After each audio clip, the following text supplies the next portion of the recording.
فتحت كلود كود وسألته سؤال بسيط، الدولار بكام النهارده؟ قعد يلف ويدور ويقول لي مش قادر اوصل لبيانات لحظيه، يعني اذكى موديل في العالم مش عارف يجاوب على سؤال اي صراف في شارعنا حافظ اجابته. النهارده يا صديقي مش هنشتكي ومش هنبرمج كمان، النهارده هنعمل حاجه تانية خالص، هنقول لكلود كود يبني لنفسه الاداه اللي تخليه يعرف.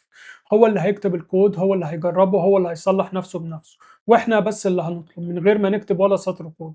في اخر الفيديو بونص هنخليه يبني اداه تانية لسعر الذهب، وهتشوف لقطه هتخليك تعيد الفيديو مرتين.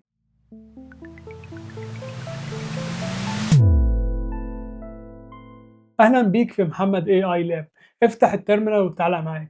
مش محتاج تكون مبرمج، محتاج بس تعرف تطلب صح. كلمة واحدة قبل ما نبدأ، كلود من غير ادوات زي موظف عبقري مقفول عليه في اوضة، لا نت ولا تليفون. الام سي بي سيرفر هو ان حد يديله علبة عدة، كل اداة جواها بتعمل حاجة واحدة وجنبها وصف بيقول بتعمل ايه.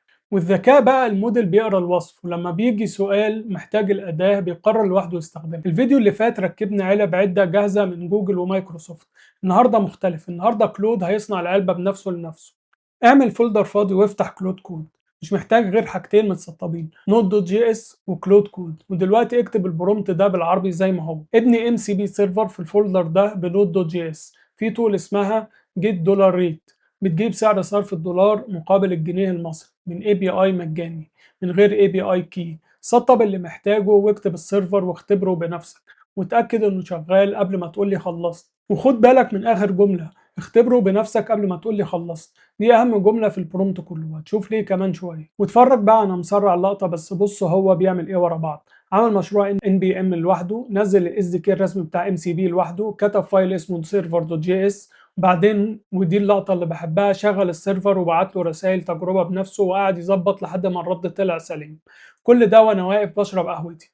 دقايق وقال لي خلصت السيرفر شغال وهو الدليل. فاضل خطوة واحدة صغيرة، نقول لكلود ان السيرفر ده بتاعه سطر واحد في التيرمينال، كلود ام سي بي $دولار داش داش نوت سيرفر دوت جي اس. معناه ببساطة يا كلود سجل عندك السيرفر اللي اسمه دولار ده خلاص. ودلوقتي لحظة الحقيقة، افتح جلسة جديدة واسأل نفس السؤال اللي الفيديو بدأ بيه، الدولار بكام النهارده؟ اتفرج، شاف السؤال، لا عنده أداة وصفها بيتكلم عن سعر الدولار، ندهها ورد بسعر النهارده الفعلي ومعاه تاريخ آخر تحديث كمان، لأن الموقع بيجدد السعر مرة كل يوم. وده كلود نفسه اللي نبهني عليه وهو بيبني، أمانة من ال AI. وعدتك بونص برضه، بس مش هفتح الكود ولا هعدل حاجة، هطلب وبس. ضيف تول تانية في سيرفر دوت جي اس اسمها جيت جولد برايس، بتجيب سعر أونصة الذهب العالمي بالدولار من ال API.gold-API.com، مجاني ومن غير اي بي اي كي، نفس ستايل الاداة الموجودة بوصف بالعربي. بص بيعمل ايه، قرا الفايل الاول، فهم اسلوب الاداة الاولانية وكتب التانية بنفس الشكل بوصف بالعربي كمان. ولما جربت البرومت ده قبل التصوير عمل حاجة زيادة من دماغه، ايرور هاندلنج احسن من البتاع الاولانية، بيتعلم من شغله ويحسن. اقفل الجلسة وافتحها تاني عشان يشوف الاداة الجديدة،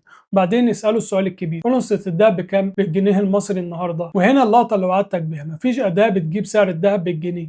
فبص هو عمل ايه، نده الاداه وجاب السعر بالدولار، نده اداه الدولار وجاب سعر الجنيه، ضرب الاثنين في بعض وطلع الرقم، وزود من عنده سعر الجرام عيار 24. محدش قال له اعمل كده، ادوات هو كاتبها بنفسه بيستخدمها بنفسه عشان يجاوبني. ده هو الاجنتيك اي اي اللي الدنيا كلها بتتكلم عليه قدامك على الشاشه. بص احنا عملنا ايه النهارده، ولا سطر كود بايدينا، احنا وصفنا اللي عايزينه بالعربي والاي اي بنى وجرب وراجع على نفسه وسلم شغل شغال.